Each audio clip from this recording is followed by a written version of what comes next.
Hey everybody, it's Ed from the Wisconsin, Waterville, and Farmington Railway Museum. I am live at our spring work weekend. Let me turn the camera around and you'll see. Let's see. Locomotive number 9. Yeah, number 9 just left the yard. I'll see if I can zoom in as it's heading out the main line. Bonus, we steamed up number 9 today. It wasn't even on the schedule. It's kind of another example of the fun stuff we do here at the spring work weekend. Steam-powered work trains. It's taking a trip all the way to the end of track. We've got a crew of about 20 to 30 folks down at the end of track. They're going to be done spiking in a couple of hours. So all of the work that they are accomplishing is on track, in fact ahead of schedule. I'm going to start walking down here. It looks like they're going to head into the north yard to pick up some supplies. They're going to deliver a flat car so that we can do some ballasting tomorrow. So again, this is Ed from the Wisconsin, Waterville, Farmington, and we are live at our spring work weekend. I'm walking through the north yard. Already you're seeing the benefits of one of the small projects that we have going on here this weekend. We have Wi-Fi throughout the railroad yard. So live streams are now possible here, at least within the railroad yard. So thanks to our one of our members, Russ Nelson from New York State, who hooked us up with a Wi-Fi transmitter in the yard. So as we're working through the yard here, for those of you who aren't familiar with what we're looking at, here's our water tower, replica of the water tower that stood at head tide. And then the Sheepscott section house, that was the building here at Sheepscott. And then number 9's heading into the north yard. Let's see if we can make our way over there. There's our wood for firing up the locomotives in the morning. And through the trees, I think this is the best I'm going to be able to do, so why don't I just hang here. We have our conductor on duty, Mr. Bill Reedy, our head conductor. He is signaling as we make it our way into the locomotive makes its way into the north yard.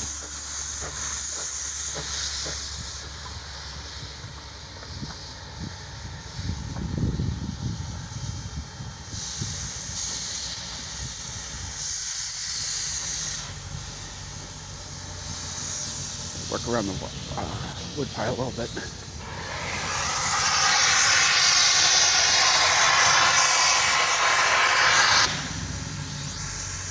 Oh, let's do something fun.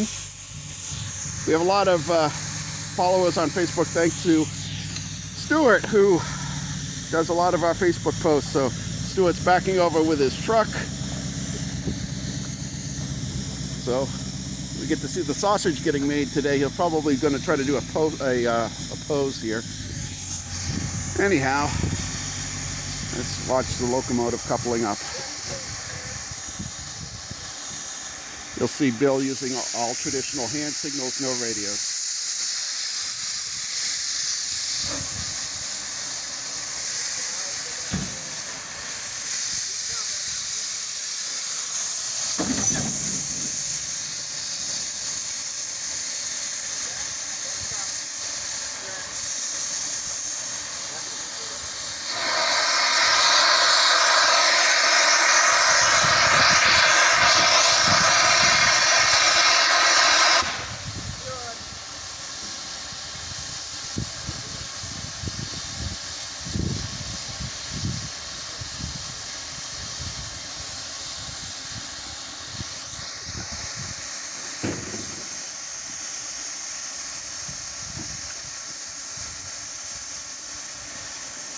If anybody has any questions or wants to leave a comment, I'll be happy to answer them as they go by.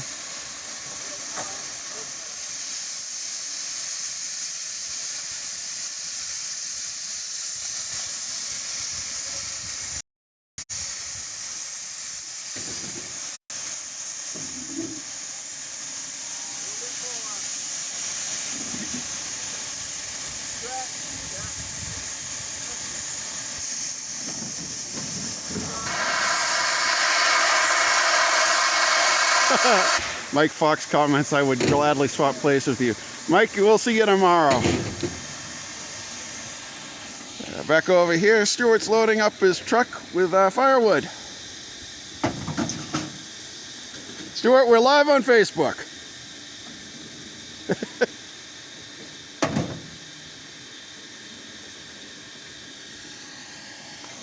Well, we're here.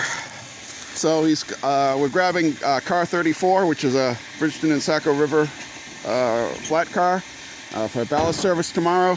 Right now it's currently connected to our gantry crane. So the crane is going to be actually removed from the flat car 126 later this afternoon.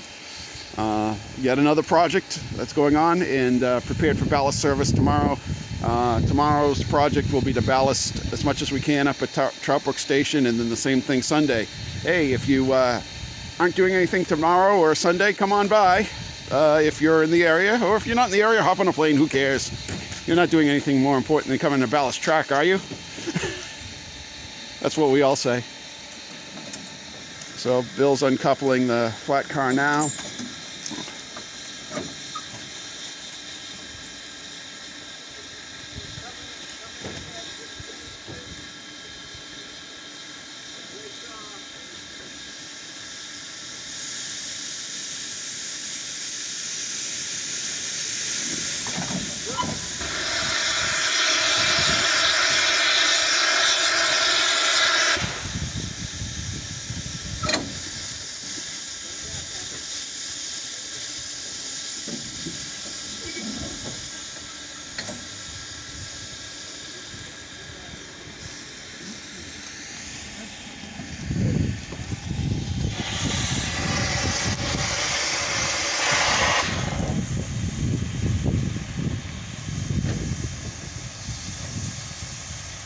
Got a very unprototypical traffic cone serving as a reminder that there's such a large overhang on that crane. And hello from Wales, birthplace of the two-footers. One of these days I gotta go out over there and see the Festiniog and all the wonderful two-footers over there.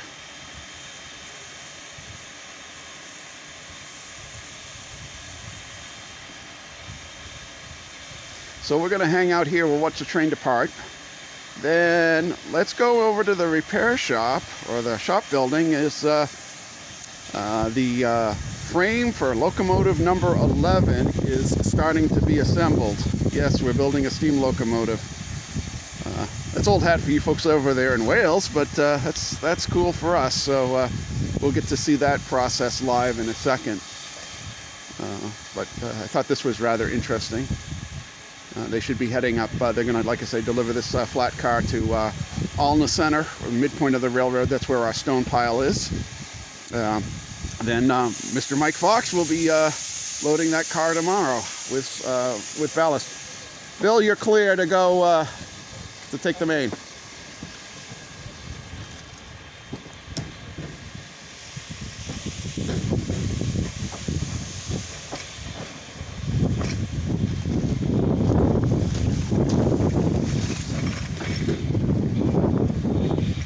Past the section house, and then number 9 will take the main and head off to Alma Center.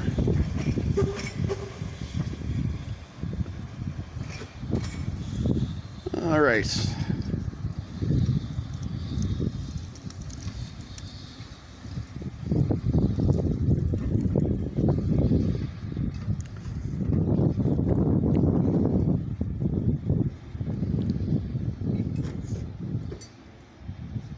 One of the rules we have here at the railway is we do not leave switches lined into buildings.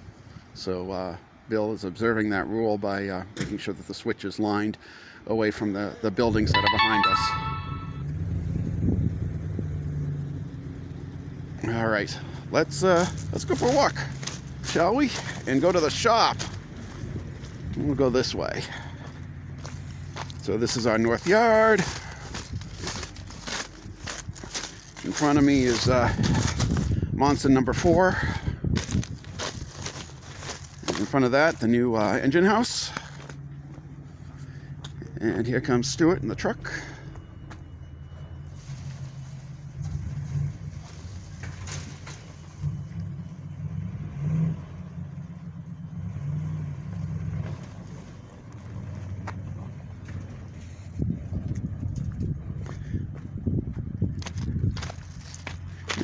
It's just another day at the WW&F where an old truck crosses in front of a steam locomotive. That's why, one of the reasons why this place is so special.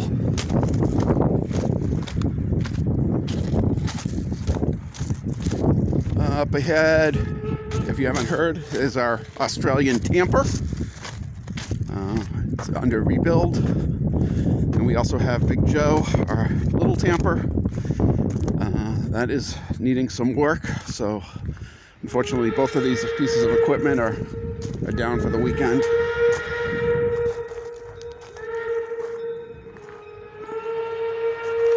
Locomotive number 8 from the Bridgeton and Saco River, on display here courtesy of Maine Narrow Gauge Railroad Company and Museum of Portland.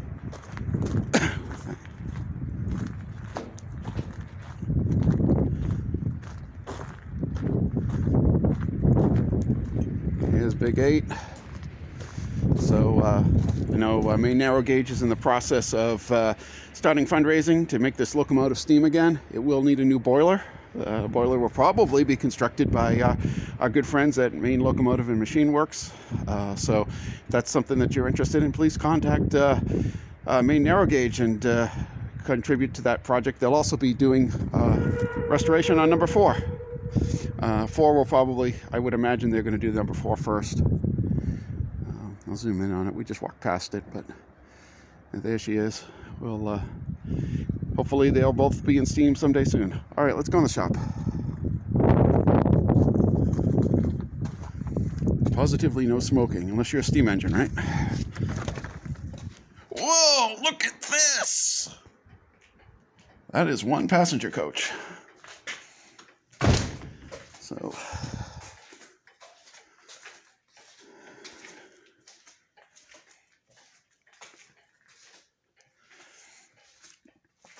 I saw one of the gentlemen working on this coach, Ron, was around here earlier today. We were in the wood shop portion of the shop. Let's take a climb in. Again, if anybody has any questions or wants to see something specific, I'll be happy to take requests. So they've started the window trim work. The car is exteriorly complete. The trucks underneath it are temporary, so those are still being built. All the castings for the chairs, seats are done. They will not be folding chairs, but they have to be machined and then assembled. So that's a major project. We've still got another, they tell me, about 3 to 5 years of work before this is on the rails, finished. Of course, everything runs at the speed of money. So if this is a project that you're interested in donating towards, the initial seed donation for the work was already completed. Ron, we are live on Facebook. Say hi to Facebook land. Yeah. Hello, Facebook. How you doing? Good. Ron, tell us something about interesting about this project that you've. Ron has been one of the main carpenters on this project. So say something. It's just been a lot of fun. Interesting to put together. Couldn't have done it all without Harold, our off-site partner in it. But it's been very interesting. Different stages. The underside, a lot of rough timber work, and then we're now into finish work with moldings and trim, and we're up to the top of the windows now, all the way around. And this week we're going to start the horizontal pieces above the window. So we just keep plugging along a piece at a time, and it's coming out pretty good. It's been a lot of fun. Yeah. Interesting project. Sure. And those who have woodworking skills and live in the New England area are still welcome to join the volunteer corps, right? Oh, yeah. If anybody wants to come and work, the future work is going to be an awful lot of sanding and painting and varnishing. If you think about this, every inch of this thing needs to get at least a couple of coats of something on it. The entire interior is varnished, which means at least 3 coats. 4 would be better. Sanding between every coat, and it's all this, detail work that you got to sand on, which is going to be a lot of fun. And the outside is, of course, V-groove that's got to be painted very carefully, filling all the grooves. And we think at least 2 coats of whatever we decide for the outside. So the short-term future is a lot of sanding and painting, but yep, we can use help anytime somebody wants to come by and do it. And I don't know. All right. Well, Been fun. I've enjoyed it. Yeah, it's been fun to watch. I don't get to do this side of the railroad, but it takes a bunch of us together to make this place happen, right? Well, you know what astounds me about this place is no matter what comes up, somebody seems to pop up that says, "Oh yeah, I know how to do that. I can take that on." I mean, we've got everything from digging stones to electrical work to the machine shop over there, building a locomotive, for crying out loud. You imagine trying to take off and build your own locomotive, and people stand up and say, "Yeah, I know how to do that," and it happens. So it's a fun place to hang around. Yeah. Well, thanks, Ron. I'm actually gonna show the folks at home us building that locomotive, since the frame has been started. Yep, there's actually parts assembled over there, so go look. Yeah, let's go take a look. All right, so I'm gonna make my way down. I'm gonna go down this side, and because there's a ladder in my way, I am going to go around this way again. It's a little tight in this shop, folks, when especially on the east side of the coach, because the coach is big. I'll take one final look through it. All right, scroll through here. Here are the plans of the coach. You probably can't see it, but the plans are there. The drawings are on the wall. All right, through this door, let's see what happens when we open it. Behind door number 2, we find another car being restored. This is our Bridgeton boxcar. Let's see, as we walk around here, what we find. Marcel, we are on Facebook Live. Cool, excellent. So, tell us about the car that you're building, or rebuilding, or restoring. Restoring, yes. This is Bridgeton and Harrison Boxcar 56, originally built in 1895. And it was originally brought up from Edaville back in 1993 to initial move to Portland. And it sat there in storage use for many, many years. And when Portland had to renegotiate their lease, which I think is correct, they had to divest themselves of a few cars, and this was one of the 2 cars, this one and Boxcar 67, which has already been rebuilt. And 56 is in the process of being done as we speak. All right, and it looks like you're working on something that's quite adorable. Yes. Yes, everything hinges on today. Oh, good. Well, you're on a roll, so go ahead and explain what you're doing. Actually, this is one of the side doors. Unfortunately, I was interested in making 2 original doors out of original siding material, but unfortunately I didn't have enough to make it. So I'm making one brand new door from scratch, and the other side is going to be from original siding back when it was originally built back in 1895. Yeah, so you are a stickler for saving as much of the original fabric as you can. It's a little bit of historic. It's trying to pass it on to the next generation, and also, as far as the construction cost, it keeps the amount of money the museum spends down as much as possible.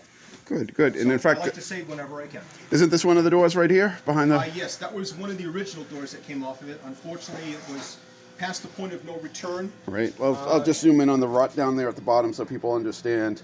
You can salvage that, but it does take a lot of time. But it does come to a point where there's a piece of wood that is just so rotted, there's not enough to salvage. So you do have to start from scratch. Right. So there is a breaking point. Right, and Each I know piece has to be assessed. Right, and when it's disassembled. Yeah, so you take if there's a piece that's mostly good and there's a little bit bad on the end, you shorten it and use it somewhere else when you can. Yes, that's typically the idea. I did the same thing back when I rebuilt the cab for number 10. So just a little bit of recycling. That's all. You mean the cab for number 9? I did both, number 9 and number 10's cab. Okay, good. All right. So hopefully we should get this done by the end of the day. I'd like to see a door up by this weekend, so I imagine that's going to be pretty much easy done. Well, Once good. I get this done, I'm going to have to start building ladders for the 2 ends of the cars. The other door is going to take a little time. A lot of that wood needs to be epoxied and repaired, so it's going to take a little longer. Okay, good, good. Alrighty? Excellent. Well, Cool. thanks for the update. Not a problem. And I'll just take a wide angle view here of the car.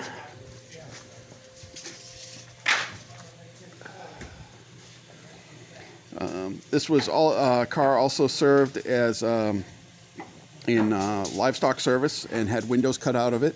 So we're going to cut the windows out once the sheathing is done. And it's going to be used as a tool car so that when we do our track maintenance, all our cars will we'll have a place that we have a mobile tool car. All right, now the moment we've been waiting for. The smaller one is We've got small pieces. than the larger one. So when you use it, make sure your surface is clear of debris, because this surface is very, very flat, very nice. And then because it's not dead on calibration wise, you need to do your check both ways. So, gentlemen, we are on Facebook Live. Hello, everyone. What do we have here? Rear frame. Number 11's rear frame. Yeah. It's getting set up, and these guys are getting it all bolted together for the first time. So we are looking at the rear frame of the locomotive. Rick is standing right in the middle of the coal tender. You can picture that. And so that's going to go up through here, and then the Actually, it's in the water tank. water tank. The coal tender's up here. Okay. Thank you for the correction. Yeah, the smoke box end is that way. Yeah. All right. Okay. So smoke box end is that way, and I'm guessing right about here is where the cab is, right? In my camera view. Oh, the firebox is here. So we we go around the firebox. Okay, just like That's what not. the rear frame extension's for. Ah, okay. All right. So the firebox So is. the rear frame extension's going to bolt here, which means that your firebox is in this area. Okay. And Much bigger firebox than number 9. All right, I'll leave you guys. so here's your chance. If you got any questions for the Build 11 crew, we'll please take them. But yeah. So there's a locomotive. Looking towards the rear of the frame. Over here on the wall, we've got a diagram. I'll see if I can get that pretty close. So there's our frame assembly diagram. So you can basically see what we were just talking about. The upper right-hand corner is what they're working on now. And I'm seeing lots of likes, which is cool. So then we've got the castings that are being fabricated. The forward part of the frame is actually in storage on site here, in a different part of the campus. So those parts exist, folks. It's real. We're building a locomotive.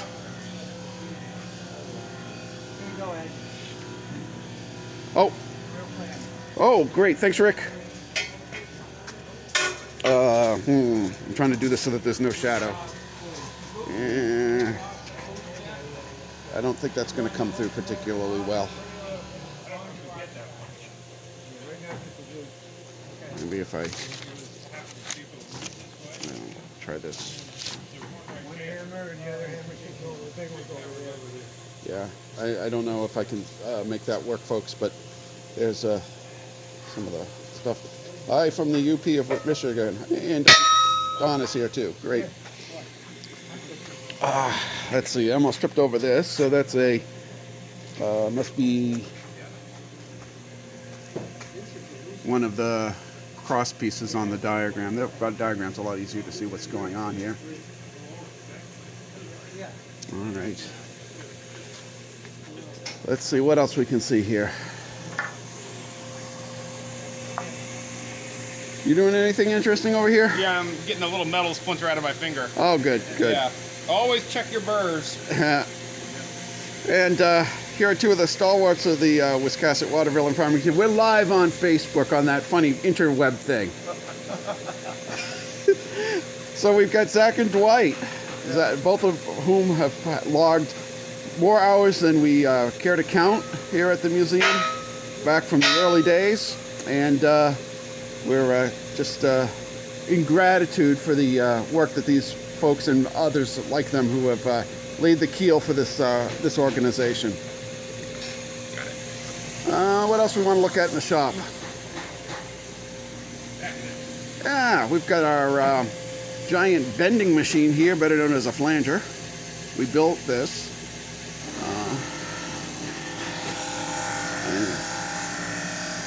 Alan is back at sharpening drill bits. And big giant horizontal drill press. Our lathe. And I think that's about going to do it. So again, you're seeing all the stuff that's going on, and this is just day one on a Friday here at the Wiscasset Waterville in Farmington.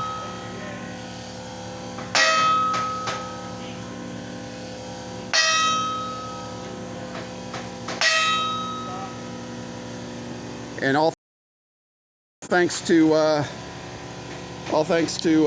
new wireless feed that Russ set up just hours ago. So if you're not doing anything tomorrow or Sunday, please come on by. We'd love to have you. You know, you see there's a bunch of stuff going on, and if you have any questions, shoot us an email. We'll try to get you any answers. We'll try to keep up the good work. So this is Ed from the Wiscasset Waterville and Farmington Railway Museum here in Alna, Maine. Thank you for watching. Bye.